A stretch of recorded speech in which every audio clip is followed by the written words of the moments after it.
Bom dia, boa tarde, boa noite a todos e todas. Vamos dar continuidade a mais uma parte do curso de Medicina Canabinoide Veterinária. Meu nome é Aline, estarei com vocês aqui pelos próximos 30, 40 minutos mais ou menos, falando sobre essa parte tão esperada e tão importante que é o sistema endocannabinoide. Então vamos lá.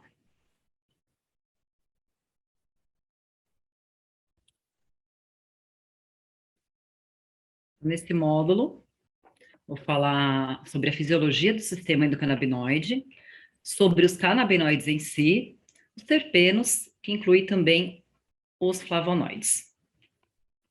Como eu falei para vocês, a descoberta aí do sistema endocannabinoide, na outra aula, na aula anterior, é um sistema relativamente novo, né? Temos por base aqui o sistema circulatório, foi em 1578, sistema linfático em 1622, o endócrino em 1905 e o nosso bebezão, o sistema endocannabinoide, começou aqui a ser descoberto em 1988, apesar da medicina canábica já acontecer há mais de 5.000 anos, né? E também dessa planta tão maravilhosa está aqui no planeta Terra antes dos seres humanos, há aproximadamente 25.000 anos. Sei muito bem que vocês adoraram a história da cannabis, estão vendo aí novamente um pouquinho sobre a história, mas é uma coisa bem breve, tá? É sobre a linha do tempo do sistema endocannabinoide, bem resumida. Como eu falei anteriormente, em 1962 foi descoberta aí o CBD, que é o canabidiol, no ano seguinte o tetraidrocannabinol, que é o THC, em 1988 o CB1, e quem se liga nele, teoricamente, a anandamida, em 1992, em 1993, ou seja, um ano depois, o receptor canabinoide 2, e quem se liga nele, o aracnodeilglicerol, que é o 2-AG, em 1995. O efeito Entourage, eu vou estar explicando tudo isso para vocês, tá? Em 1998, e o sistema endocannabinoide em si, em 1999. Então, assim, é muito recente, até entendo aí que algumas universidades não dispõem dessa matéria, né, na graduação, nem como optativa, né, que na minha opinião deveria ser até fazer parte mesmo da grade curricular, né, porque todos nós temos um sistema endocannabinoide, incluindo aí nossos pacientes, os animais. Será que todos os animais têm um sistema endocannabinoide? Dizia-se que todo o animal que tem coluna vertebral tem sistema endocannabinoide. Mas como se explica a Hydra vulgaris, né? Esse animalzinho aí, esse quinidário da classe da Hydrozoa, como que se explica, né? Que não tem uma coluna vertebral, é muito nítido, né? É um animalzinho que tem uma rede neural. Ela tem um sistema endocannabinoide. Aliás, aí qualquer palavra que você for escutar e ouvir sobre o sistema endocannabinoide vai falar que a Hydra tem um sistema endocannabinoide, né?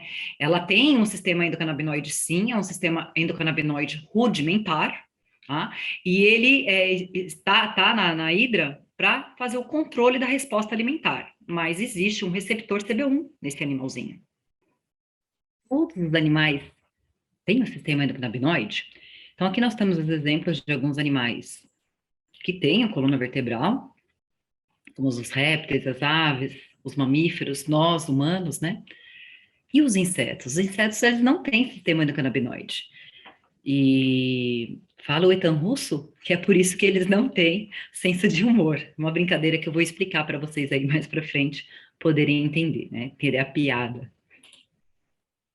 Porém, no livro do Steven Sittel e seus colaboradores, onde, por exemplo, o Roger Silver, ele fez uma revisão bibliográfica sobre essa questão dos animais terem ou não um sistema endocannabinoide. E foi onde ele pôde relatar aí que alguns animais invertebrados, ou seja, não têm a coluna vertebral, possuem o sistema endocannabinoide, como, por exemplo, o esguicho do mar, a minhoca, lagosta rochosa, a anêmona listrada branca e a esponja laranja do mar. Né? Então, foi nessa revisão bibliográfica, foi possível constatar que esses animais também têm um sistema endocannabinoide rudimentar, mas eles têm também um sistema endocannabinoide.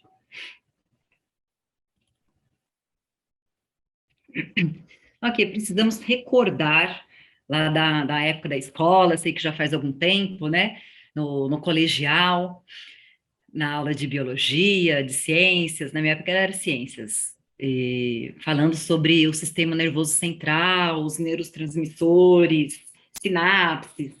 Então, é muito importante a gente entender isso daqui, recordar, né? Então, tá aqui o terminal nervoso pré-sináptico e o impulso elétrico, ele vem daqui, do pré-sináptico, como está dizendo aqui a setinha, para o pós-sináptico. Então, por exemplo, o sistema nervoso central, ele detecta, como eu posso dizer, uma informação ambiental, como, por exemplo, uma pena passando no nosso pé. Então, o sistema nervoso central, ele detecta aquela sensação e vai passando de um neurônio para o outro, do pré para o pós, do pré para o pós. Né? Então, tem alguns receptores aqui e aqui, e essa informação, ela passa através da fenda sináptica e entra no pós-sináptico e assim chega até o córtex cerebral, onde a gente vai ter a consciência do que está acontecendo, ou seja, aquela pena passando no nosso pé. Tá? E assim que acontece como é que fala? Essa transmissão de informação entre um neurônio e outro. Vou baixar aqui um pouquinho. Então, a neurotransmissão clássica, né? Aquela que a gente aprende lá no colegial, talvez assim de uma forma não tão minuciosa, né? Mas aqui para que vocês entendam, né? Um dos principais ligantes internos é a acetilcolina. E aqui é uma representação de um desenho, de um esqueminha, né? Onde temos aqui o neurônio pré-sináptico, a fenda sináptica e o neurônio pós-sináptico, ou uma célula. Então, essa acetilcolina, ela é sintetizada aqui no botão pré-anestésico, ela é encapsulada dentro de uma vesícula, chega através, encosta na parede na membrana aqui desse terminal axônio pré-sináptico, né, através de liberação de sinais de íons de cálcio, que eles fazem essa vesícula chegar até a parede. Esse ligante, ele é liberado na fenda sináptica e ele se conecta ao receptor, no caso aqui colinérgico, né, porque a gente está falando da acetilcolina. Então, no receptor adequado a ele, a informação é passada e a degradação dessa enzima, ela é feita. Então, é dessa forma que é feita. Então, tem a síntese do ligante interno, no caso aqui representando a acetilcolina, o armazenamento em vesícula. Por que esse armazenamento está em itálico e tão pouco destacado? Porque o sistema endocannabinoide, no sistema endocannabinoide, não existe esse armazenamento em vesícula, como na neurotransmissão clássica. Tá? Então, guardem isso, que é muito importante. Ocorre a liberação do ligante, então, que no caso aí é a acetilcolina nesse esquema, ela é liberada da vesícula. Ocorre a interação do ligante com o receptor, como eu falei para vocês aqui, e a inativação desse ligante através da enzima aqui, a acetilcolinesterase. E daí começa novamente, né? A colina, ela entra para dentro da célula, ela se conecta com a coenzima, a acetilcolina, enfim, o ciclo continua. Esse slide, ele tá até um pouco diferentão, assim, que é exatamente para chamar a atenção de vocês, para gravar bem esse slide, né? Que fala, é um resumo do sistema endocannabinoide clássico, o sistema endocannabinoide simples, onde nós temos os receptores, os ligantes endógenos, ou endocannabinoides, ou ligantes internos, e as enzimas. Então, nos receptores, nós temos basicamente o CB1 e o CB2.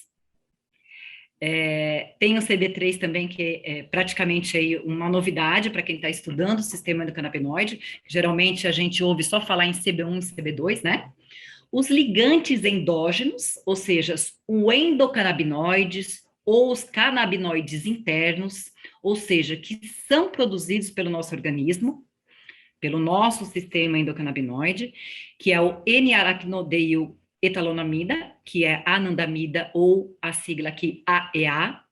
Em sânscrito, ela significa felicidade extrema. Tá aqui a piada, né? Lá do inseto. Por que o inseto não tem senso de humor? Porque ele não tem sistema endocannabinoide, ele não tem anandamida. Ele não produz a molécula da felicidade extrema. Outro ligante interno é o 2-aracnodeilglicerol, que é o conhecido como 2-AG. Existem outros também, mas esses aqui são os principais, tá? E as enzimas, tem as enzimas de síntese e degradação. Síntese é o quê? É aquela enzima que produz o quê? Os ligantes internos. E tem a de degradação, porque tudo que nasce tem que morrer, né? A degradação é a destruição dessa enzima. Então, ela é fabricada, essas enzimas são fabricadas e elas são degradadas, tá? Então, tem aqui de síntese a ANAP, que ela vai sintetizar a anandamida, a DLG-alfa, vai sintetizar o 2-AG, e a enzima de degradação, a FA, ela vai degradar a anandamida, e a MGL vai degradar a 2-AG. Essa enzima aqui de degradação, por exemplo, ela fica no terminal pré-sináptico. Uma informação importante também. Aqui tem um videozinho explicativo. Ele é um videozinho de 1 minuto. É só para dar um apanhado assim geral, ilustrar aquilo que eu estou querendo dizer para vocês, e depois eu vou explicar detalhadamente cada parte do sistema endocannabinoide. Descoberto no final do século passado, pesquisadores estão começando a desvendar como o sistema endocannabinoide contribui para as funções centrais do corpo. Mas o que é o sistema endocannabinoide e como ele funciona? O ECS é uma coleção de receptores e enzimas que funcionam como sinalizadores entre as células e os processos do corpo. Os endocannabinoides e seus receptores estão incorporados em todas as membranas celulares do corpo, no cérebro, nos órgãos, nos tecidos conjuntivos, nas glândulas e nas células imunológicas. O sistema endocannabinoide também está situado na interseção dos vários sistemas do corpo, permitindo a comunicação entre diferentes células e a coordenação de funções centrais do corpo. Pesquisadores identificaram 2 receptores canabinoides, os receptores CB1 e CB2. O receptor CB1 é amplamente encontrado no sistema nervoso, tecidos conjuntivos, gônadas, glândulas e órgãos, e é principalmente estimulado pelo THC. O receptor CB2 é encontrado no sistema imunológico e é ativado principalmente pelo CBD.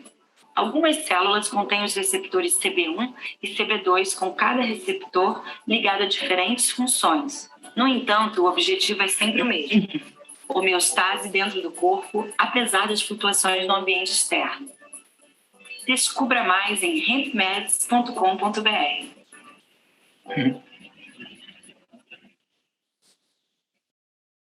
Então, tem conflitos de interesse, apenas aí agradecendo a HempMed, né, por esse vídeo. Obviamente, ele fica disponível aí no YouTube para qualquer um, mas que os créditos sejam dados a eles. Então, acabou a apresentação. Não, brincadeira. Acabou nada. Vamos lá destrinchar o sistema endocannabinoide. Então, aqui o sistema endocannabinoide... Olha, que imagem linda. Quando eu vi, assim, me apaixonei. Eu falei, não, eu tenho que colocar isso para os alunos. Quando eu vi a explicação do sistema endocannabinoide, era muito difícil de imaginar como é que eram as células, os receptores, e aqui tem essa representação muito legal, aqui a membrana de um neurônio, por exemplo, e os receptores, eu achei maravilhoso e resolvi colocar para vocês aí para ilustrar, né? O sistema endocannabinoide, então, é um sistema de sinalização molecular, química, e que desempenha um papel crucial na regulação de uma ampla gama de processos biológicos. Então, o que ele faz? Ele vai modular a função do sistema endocannabinoide é a homeostasia do nosso organismo, é equilibrar as nossas funções vitais. Deixa eu passar aqui que tem, senão eu vou ficar falando os slides mais para frente. Então, eu vou explicar a função deles mais para frente do sistema endocannabinoide, mas basicamente é um sistema de sinalização molecular e que ele tem, a função principal dele é estabilizar as funções, equilibrar as nossas funções vitais e dos outros sistemas também. Então, lembra lá que eu falei no comecinho lá, recapitulando, quando a gente estava no terceiro colegial, né, que o impulso elétrico, a mensagem, ela chega do neurônio pré-sináptico, pós-sináptico, e assim vai indo, pré, pós, até chegar no córtex cerebral. No sistema do canabinoide, é tudo diferente, tá? Então, ele... Não é, o neurotransmissor, ele faz uma neuromodulação, ele vai modular, ele vai equilibrar, ampliando ou atenuando a ação desses neurotransmissores. A liberação é sob demanda, o que significa, lembra lá que eu frisei, olha, tá na vesícula, a acetilcolina, ela ficava guardadinha lá, em vesículas, assim como, por exemplo, o GABA e outras enzimas que ficam guardadas, armazenadas em vesículas. O sistema endocannabinoide não ocorre esse desperdício. O sistema endocannabinoide, ele é muito inteligente e ele só vai liberar os ligantes internos, as enzimas ou ligantes externos, sob demanda, ou seja, se o corpo precisar, ele libera, ele produz e libera. Se ele não precisar, ele não vai produzir à toa e muito menos liberar, né? Então, a liberação é sobre demanda. A síntese, ou seja, a fabricação, a produção e a liberação depende da estimulação do neurônio pós-sináptico. Pós-sináptico, ou seja, né, acontece do pós para o pré. É ao contrário, né? É uma ação retrógrada. É liberado pelo neurônio pós-sináptico, não é liberado pelo pré, lembra? O pré-sináptico, ele lançava a vesícula na fenda sináptica para depois ir para o pós. Aqui é o contrário, ó. É liberado pelo neurônio pós-sináptico. E a interação com os receptores do neurônio pré-sináptico. É o contrário, é do pós para o pré. Olha que sistema inteligentíssimo. E qual é a função? Lembra que eu ia falar para vocês a função do sistema endocannabinoide? Então, praticamente, assim, basicamente, ele regula o sono, a fome, a temperatura, o humor e o esquecimento, tá? Entre essas outras funções, como resposta imune, a pressão, então, ocular, o ritmo cardíaco, pressão arterial, sensação de bem-estar, modula também as nossas funções hormonais, o sono, como eu falei, o humor, como o nosso amigo aqui, o Doberman, está dando risada, o humor, ele regula o humor, o apetite, a nossa temperatura, ele também regula, modula aí o nosso sistema de controle de dor, é uma via muito legal, controla também a glicemia, a libido, entre outras coisas, etc, etc, etc. Então, quando você sabe da função dele, quando você sabe que esse sistema está em todo o nosso organismo, aí você consegue, então se ele vai modular a resposta imune, então eu acho que eu posso usar em doenças autoimunes. Se eu tenho distúrbio do sono, então dá para usar no distúrbio do sono. Um animal agressivo, um animal depressivo, um animal que não quer comer, ou um animal que está hipotérmico. E quem sabe aí um animal que está com a pressão arterial lá em cima, ou com diabetes, um garanhão, né? Então, é muita coisa, é muito interessante, é apaixonante o sistema endocannabinoide. Ah lá, vocês devem ter ouvido falar, quem procurou aí se informar, ver algum tipo de curso, alguma coisa na internet, pôde ver esse termo, chave e fechadura. Isso não acontece só com o sistema endocannabinoide, né? Aí eu falei lá do exemplo da acetilcolina, ela tem o receptorzinho dela, mas a gente costuma usar esse termo chave e fechadura. Então, assim, como é que você consegue entrar em uma casa? Pegando a chave adequada, colocando naquela fechadura, virando a chave, e só assim você consegue abrir a porta e entrar Assim são também, é uma analogia, né? Muito legal. É assim que acontece as informações de um neurônio para o outro, é aquele telefone sem fio, né? Então, do pré para o pós, já no sistema do canabinoide, do pós para o pré. Mas tem lá as suas portinhas, tem lá os seus receptores. Então, a fechadura é o receptor. Ele está lá na portinha, está lá na membrana da célula, esperando a chave entrar para poder conseguir passar aquela informação. Então, aqui nesse desenho, nós temos aqui a membrana da célula, a fechadura, que seria o receptor, ou seja, uma molécula sinalizadora, olha, eu estou aqui, eu sou o CB1, né? Eu sou o CB2. E quem que vai conseguir abrir essa portinha para passar, por exemplo, os íons de cálcio? Quem? Qualquer um? Não, tem que ser uma molécula adequada, tem que ser a chave correta para conseguir abrir. E isso eu estou falando de uma forma muito resumida, porque existem vários tipos de chave que pode abrir de forma parcial, forma total, pode mudar, pode bloquear isso daqui. Sabe quando você tenta abrir a fechadura com uma chave errada e quebra? Existe também moléculas que fazem isso, né? Mas no caso aqui, no sistema endocannabinoide, voltando ao sistema endocannabinoide, nós temos as fechaduras, que são os receptores, no caso CB1, e quem é a chave que vai abrir essa portinha? Quem é a chave que vai abrir essa fechadura? No caso do sistema endocannabinoide, a anandamida. E se for um canabinoide externo, no caso, o THC. E o CB2? A fechadura CB2, que está lá na membrana da célula, do neurônio. Como é que eu consigo entrar lá? Qual é a chave que eu vou utilizar? No caso, o 2AG. Ele que vai se conectar à fechadura e conseguir abrir para ocorrer a liberação do sinal elétrico, ou seja, do impulso elétrico, do processo químico, né? E se for, no caso aí, um fitocannabinoide, um canabinoide externo, um ligante externo, seria o CBD, por exemplo. Tá? Então, é chave e fechadura. Sem a chave correta, você não consegue abrir essa fechadura e então não consegue passar o que tem que passar. Guardem isso.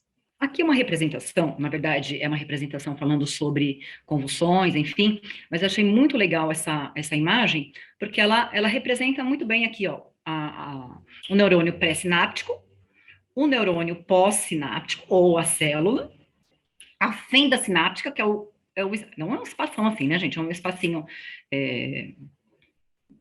imperceptível, mas ele existe. E como é que acontece? Lembrar que eu falei que ele que a gente aprendeu na escola, porque vinha daqui o impulso, no pré-sináptico, ocorria a liberação e entrava aqui no pós-sináptico. O sistema endocannabinoide, ele é diferente, né? Ele não vai ficar armazenado em vesícula, chegar na parede e ser liberado. Não. Ele é feito aqui, ó, o NAP aqui, enzima. A enzima que faz a síntese, a fabricação do endocannabinoide, por exemplo.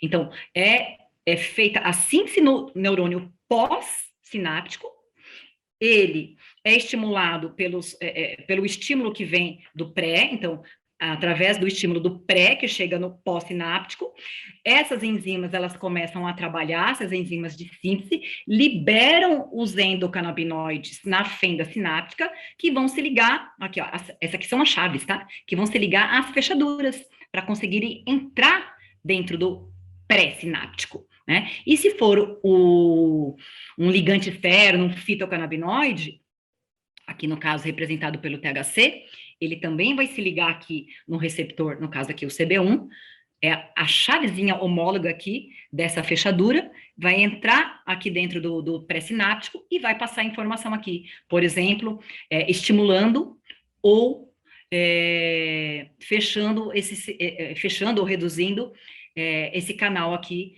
de íons de cálcio, tá? Então, é assim que ele trabalha, de forma retrógrada. E ele não fica em vesícula, não, lembra?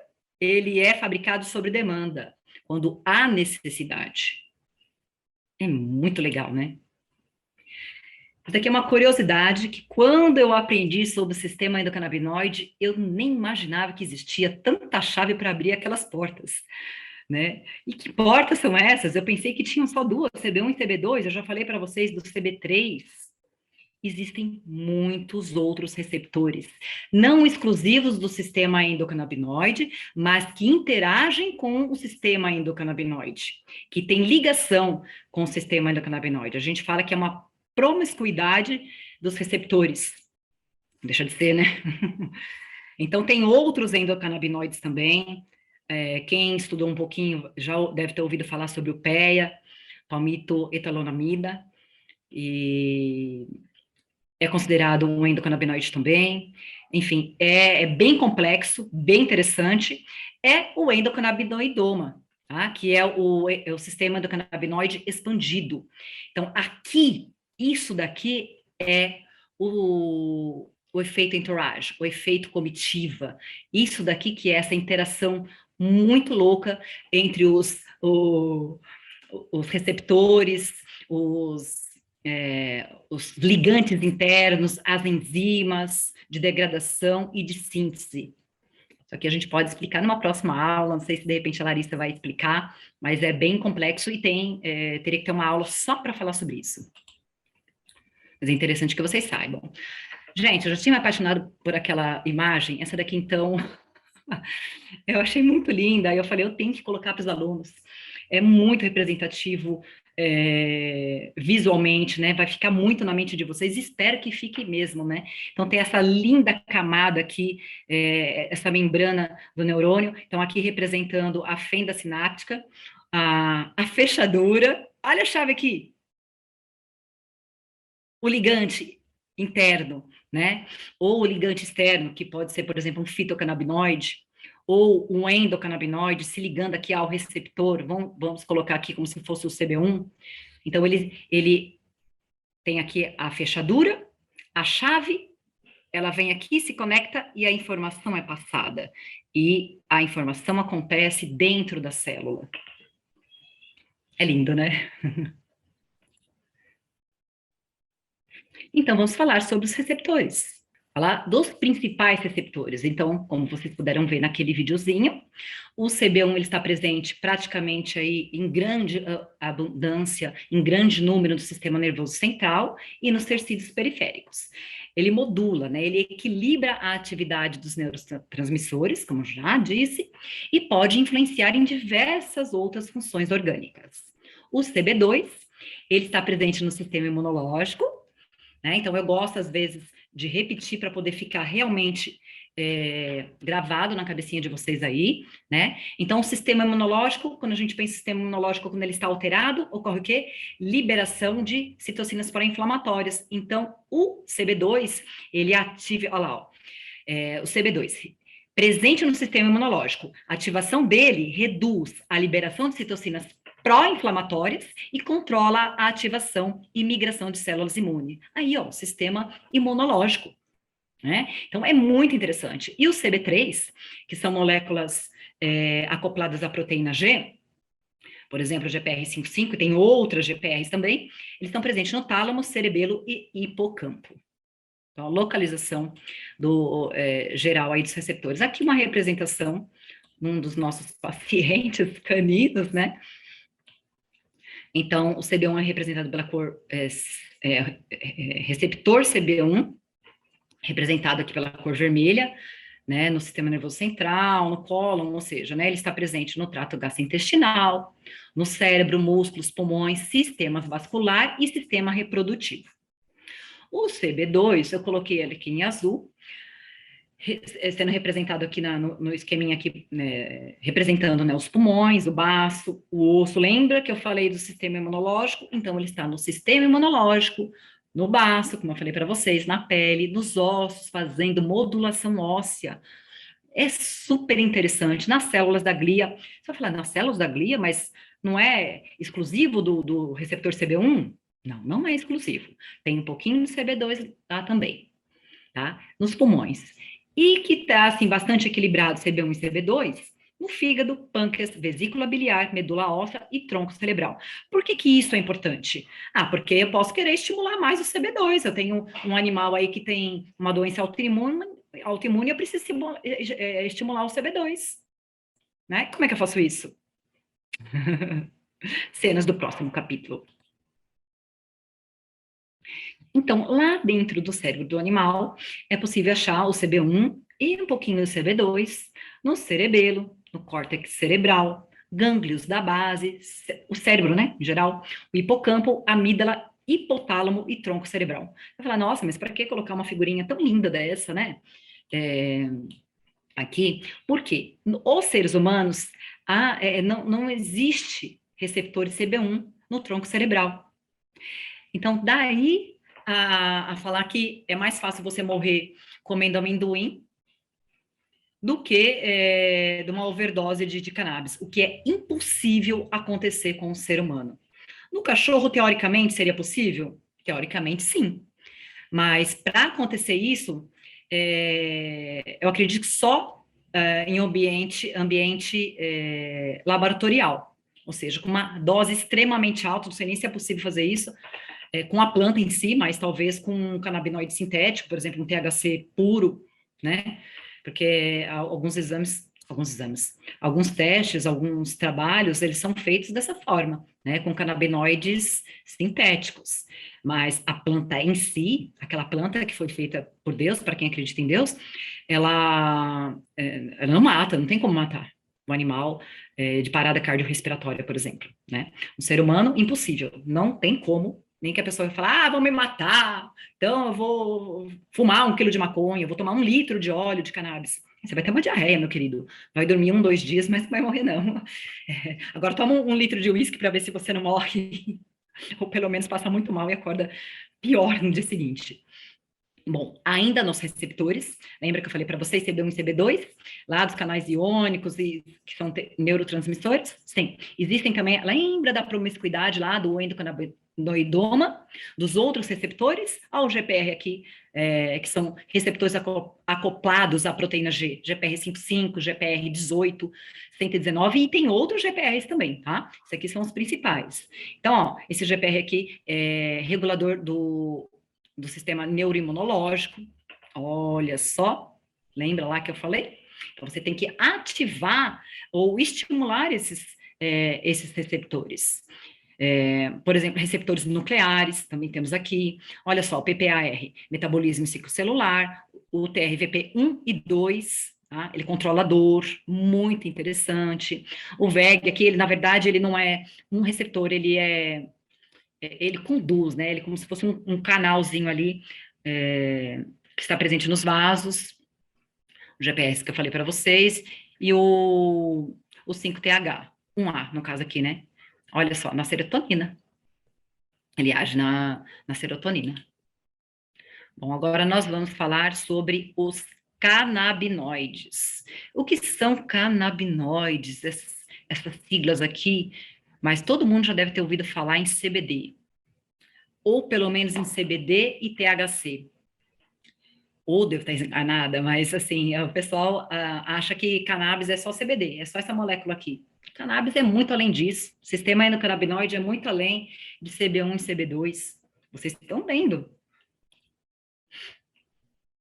Então, os canabinoides, vamos destrinchar um pouquinho isso daqui para ficar bem claro, né? Os endocannabinoides, lembra que eu falei para vocês? Endocannabinoides, ou seja, são canabinoides internos, são os ligantes internos, são produzidos fisiologicamente pelo nosso organismo, pelo organismo dos animais, tá? Repetindo, o 2-AG, que é o 2-aracnodeilglicerol, e a EA, que é a anandamida, né? Todo mundo já fala anandamida e 2-AG, que é o 2-aracnodeil-etalonamida. E os ligantes externos. Os ligantes externos, então, os fitocannabinoides ou os canabinoides externos, né, que são os canabinoides aqui no caso, produzidos pela planta da cannabis, ou maconha, ou cannabis. E também existem outras plantas que produzem canabinoides, tá? Não é só a cannabis, mas em abundância e dessa forma, como tem a cannabis, é somente ela. Então, tem as formas ativas, CBD, THC, CBN, CBG, são os mais conhecidos. As formas varínicas, que são as mesmas coisas com uma varina acoplada aí à molécula deles, e as formas ácidas, que são as mesmas moléculas na forma ácida, na forma crua, na forma in natura, assim como Deus fez.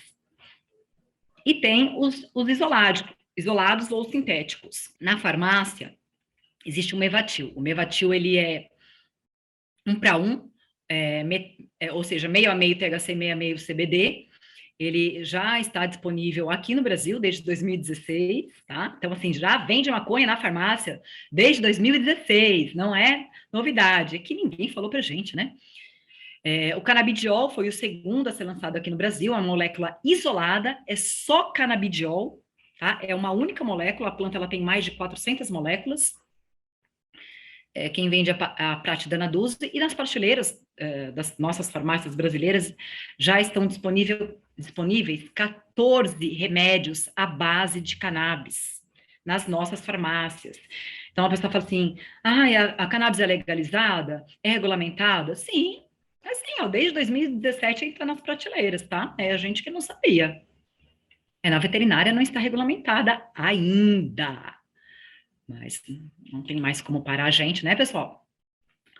Então, aqui, ó, falando sobre os fitocannabinoides ou canabinoides externos, né, que são os ligantes externos, são os canabinoides produzidos pela planta, fitocannabinoides.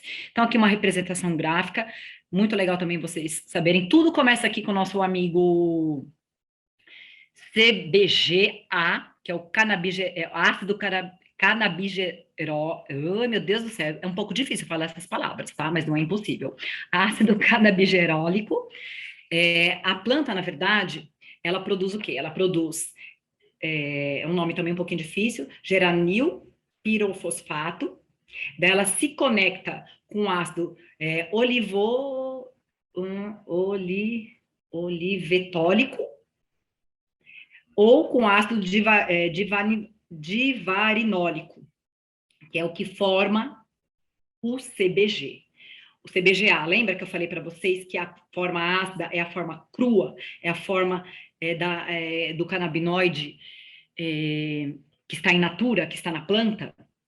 Então, aqui, essa parte que está em verde são os canabinoides que estão presentes na planta, de forma in natura, de forma na planta crua.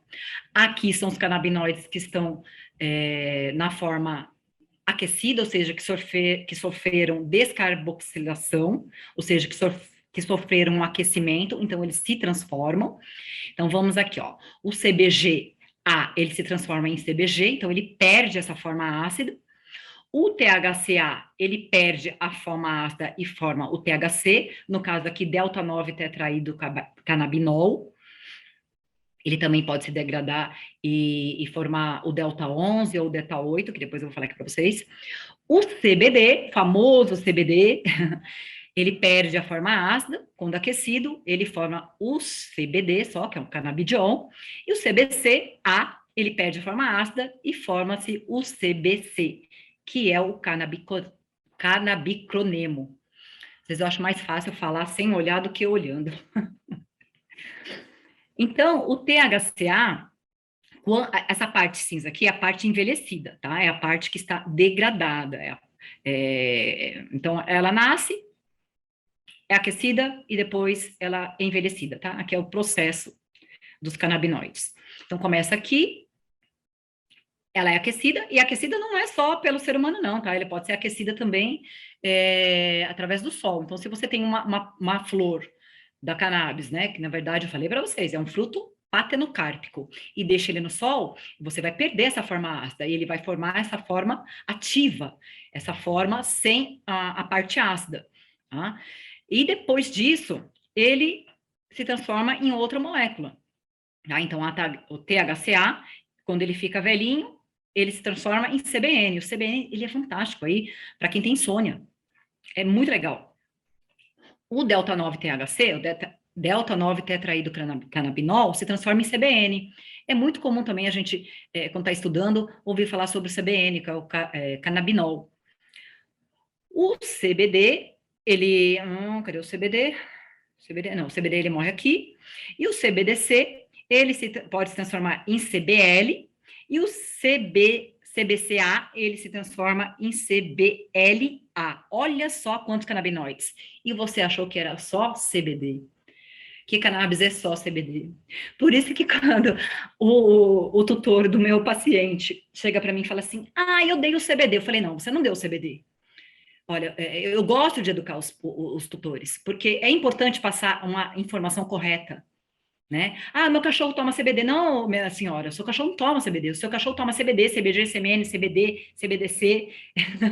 Ele toma mais de 400 moléculas. Então, vamos aí dar crédito à planta, né? E tem as formas análogas, né? Análogo da crua, então tem lá o CBGA, o análogo dele, né? Que são as formas vaníricas. Então, tem esse Vzinho aqui, tem uma varina acoplada à molécula. Então, é CBGVA, né, que é o canabigerovarínico, tetraidocanabivarínico, canabidivarínico, canabicronêmico varínico. Então, são as moléculas com suas varinas. Então, a forma aquecida, da mesma forma, tem lá o homólogo a eles. Então, CBG, CBD, CBGV, tem uma varina aqui. Então, canabigerovarínico, tetrahidrocanabivarínico, canabidivarínico, canabicromenvarínico, tá? Então, esses são os principais fitocannabinoides, e agora tem um novo aqui,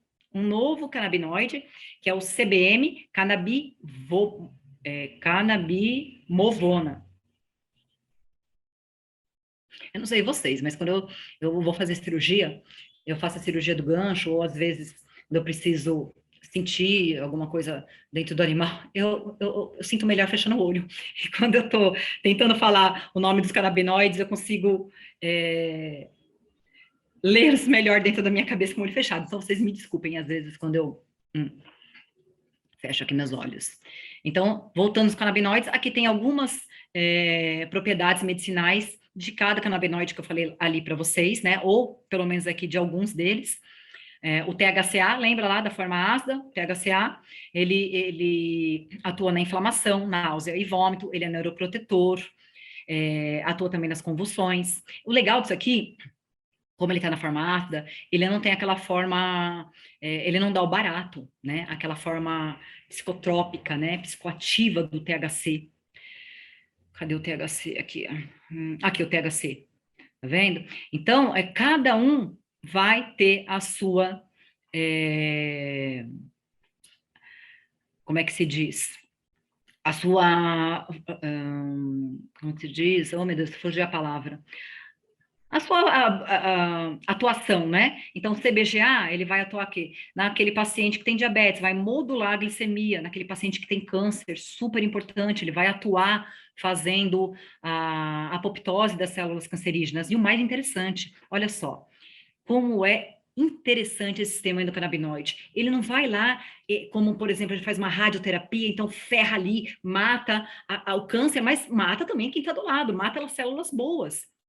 A cannabis não. O CBG, por exemplo, ele não vai ali matar células saudáveis, ele mata só células cancerígenas. É uma coisa divina mesmo, né? Então, vocês podem ver aqui, não vou ficar lendo, não faz sentido, né? Mas CBG, inflamação, colite, neuroprotetor, câncer, anorexia. Então, você tem um paciente que não está comendo direito, taca CBG nele. Né?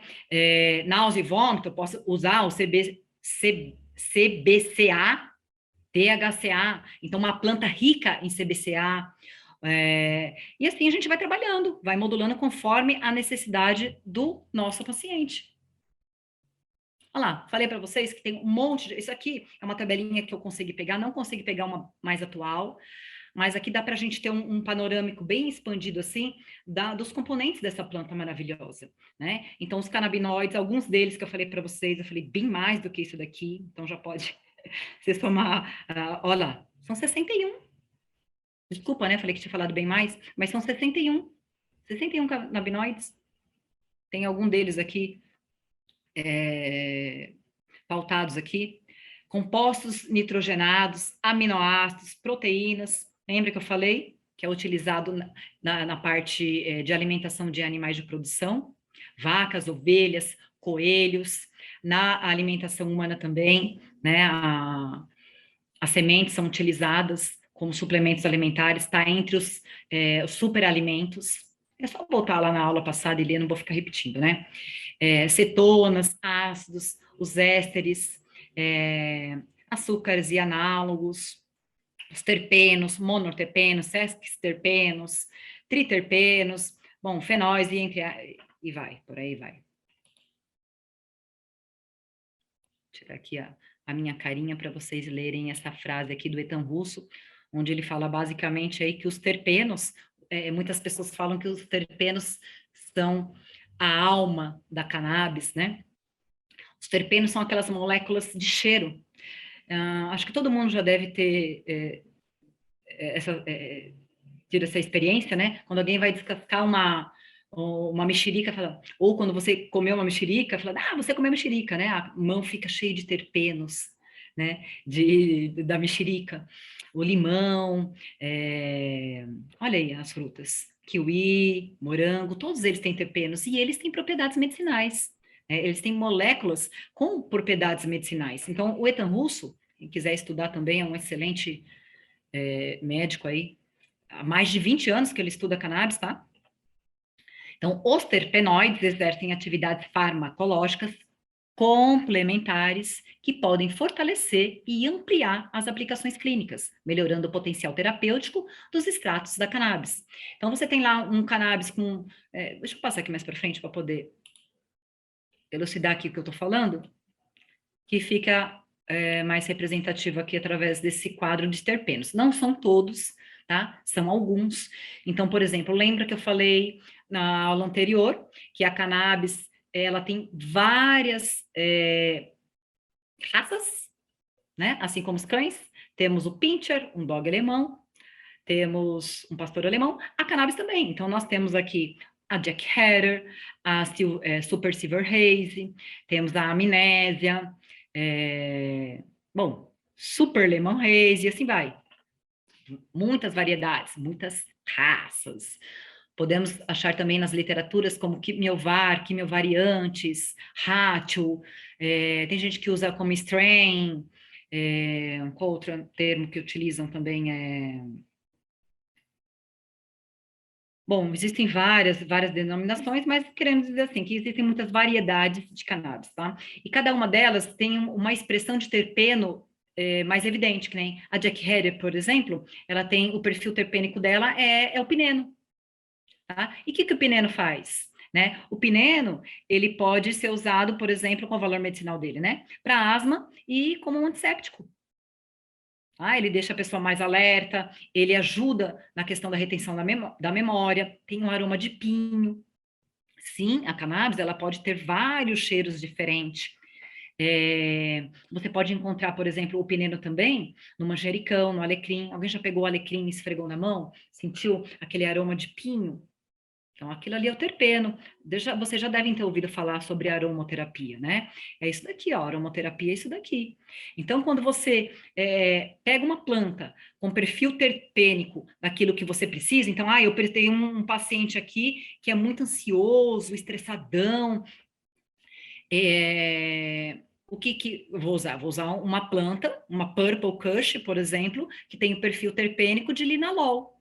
Esse linalol, ele vai potencializar o poder por exemplo, do CBD, né? Deixar esse animal mais calmo. Então, em vez de eu usar, por exemplo, o CBD isolado lá da farmácia, que eu vou ter que usar uma dose extremamente alta para deixar o animal calmo, eu usando gotinha, 0,5 miligrama de canabidiol, com um perfil terpênico aqui rico em linalol, por exemplo, aí da Purple Kush, eu consigo ter isso aí com uma dosagem bem baixa, né? O mesmo efeito.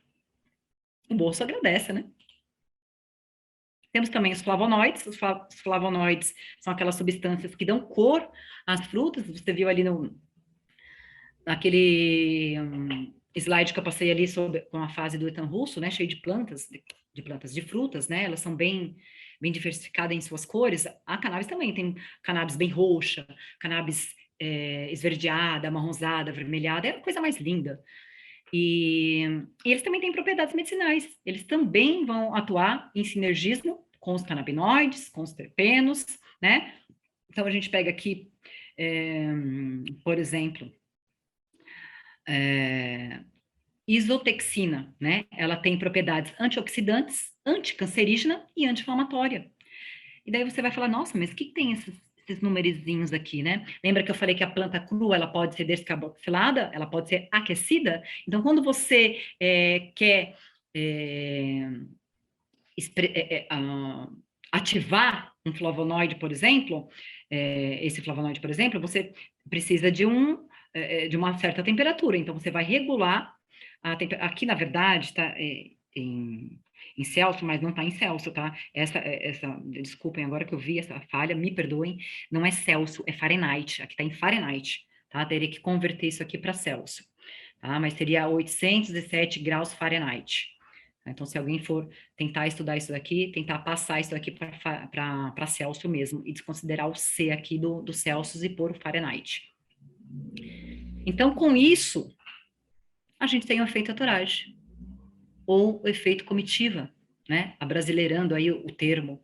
Então, os canabinoides, os terpenos e os flavonoides agem em sinergismo, potencializando o poder medicinal dos canabinoides, dos fitocannabinoides e também dos nossos canabinoides internos, que são os endocannabinoides. Tem estudo pra caramba, é só digitar qualquer site de pesquisa, de artigos científicos que vocês acham. E vocês podem perceber que no rodapé sempre tem uma referência aí para vocês se basearem e estudarem mais sobre o slide em questão, tá? Aqui é bem legal, é de um livro, esse livro aqui é Cannabis and CBD Science for Dog. Ele tem essa tabelinha muito legal, tá? Aqui, por exemplo, vamos pegar aqui, ó, redução de inflamação. Então, se eu uso, tá falando do efeito entourage, tá? Então, se você pega aqui, eu quero reduzir a inflamação, o que é melhor para reduzir a inflamação? Então, temos aqui o CBD, CBG, CBC, né? Temos os terpenos, alfa-pinenos, flavonoides. Então, você tem aqui uma tabelinha que você pode usar. Você fala, pô, mas e aí? Você tem que ver qual é a planta que tem esses perfis de terpeno, que tem esses perfis de flavonoide, que expressam mais CBD do que THC. Então, você precisa conhecer as plantas, as suas propriedades, e para poder fazer um melhor trabalho. Então, aqui, finalizando essa apresentação, já passei da minha hora, era para ser 30 minutos, já se avança aí a 50 minutos. A maconha está para a medicina do século XXI, assim como os antibióticos para o século XX. Essa frase é do Siddhartha Ribeiro, um grande estudioso também da cannabis para uso medicinal. Fiquem aqui com essa frase muito inteligente dele. A medicina do futuro, eu falo que é a medicina do ontem, do hoje e do amanhã. A medicina do futuro, a medicina endocannabinoide. Fica aqui os meus contatos. E o que eu quero dizer para vocês, finalizando essa apresentação, ainda tem outras. Estudem o sistema endocannabinoide. Por mais que você não queira prescrever, esse curso aqui do Cursos VET-BR é um curso de introdução, é um curso para cutucar vocês, para estimular vocês, para fazer vocês ficarem apaixonados pela cannabis e terem um spoiler. Isso aqui é só um spoiler do que é a medicina canabinoide, do que é essa planta fantástica, essa planta mais versátil que tem no mundo, tá? Como eu já expliquei para vocês anteriormente. Então, aguardem, em breve teremos o último e prático módulo aí desse curso tão fantástico que está sendo a Medicina Canabinoide Veterinária no Cursos VET-BR. Obrigada a todos.